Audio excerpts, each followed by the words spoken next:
ભરૂચ તાલુકાના તવરા ગામમાં બાબરી પ્રસંગ દરમિયાન થયેલી મારામારીએ ચકચાર મચાવી છે। આ ઘટનાનો વિડીયો સોશિયલ મીડિયામાં વાયરલ થયો છે। પોલીસે બંને પક્ષની ફરિયાદના આધારે 30 થી વધુ લોકો સામે ગુનો નોંધ્યો છે। ઘટના મુજબ નવા તવરા ગામની નવી વસાહતમાં રહેતા સંજય સુનિલ વસાવાના પુત્રની બાબરીનો પ્રસંગ હતો। વરઘોડામાં વાગતા બેન્ડના અવાજથી ભેંસ ભડકી હતી। ભડકેલી ભેંસ દોડવા લાગી, જેના કારણે અશોક પટેલના ઘરની બહાર લગાવેલી ટાઇલ્સ તૂટી ગઈ હતી। આ મુદ્દે અશોક પટેલ બેન્ડવાળા સાથે બોલાચાલી કરી અને અપશબ્દો બોલ્યા હતા।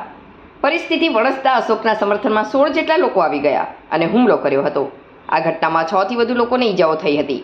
સામા પક્ષે મિતેશ ભીખા પટેલની ફરિયાદ મુજબ જ્યારે માછી પટેલ સમાજના લોકો ઘટનાની તપાસ કરવા આવ્યા ત્યારે વસાવા સમાજનું ટોળું આવી પહોંચ્યું। બંને જૂથો વચ્ચે થયેલી અથડામણમાં માછી પટેલ સમાજના કેટલાક લોકોને ઈજાઓ થઈ હતી। કુલ મળીને 14 લોકો ઘાયલ થયા।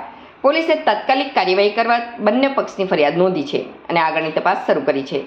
સમગ્ર ઘટનાનો વિડીયો સોશિયલ મીડિયા પર વાયરલ થતા સ્થાનિક પોલીસ તંત્ર સતર્ક બન્યું છે।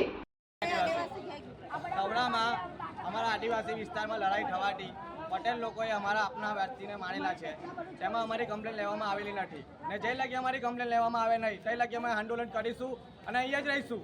જે લગી અમારા માણસોને અંદરથી છોડવામાં નહીં આવે ને જે લગી અમારી કમ્પ્લેન લેવામાં નહીં આવે તે લગી અમે અહીંથી પગલાં હટાવીએ નહીં અને જો આગેવાની કરવામાં નહીં આવે તો અમે બધી જગ્યાએ પગલાં દોડાવીશું।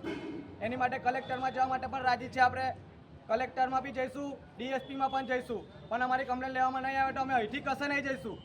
જય આદિવાસી, જય